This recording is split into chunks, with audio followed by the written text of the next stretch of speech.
A:2 भनेको by B equal to 3:2 भनेको by 4। त्यसै नै यतापट्टि B:C इक्वल टु 5:6।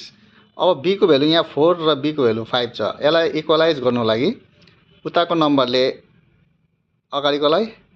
अगाडिको नम्बरकोले पछाडिकोलाई मल्टिप्लिकेसन गर्नुपर्छ।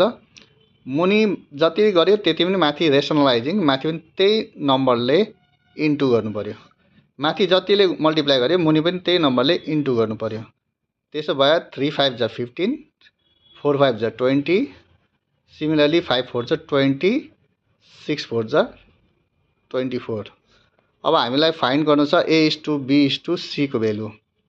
A को ठाउँमा कति 15 B को भ्यालु 20 20 या 20 दुईपट्टि सेम भयो 20 अनि C को भ्यालु 24 इज द आन्सर।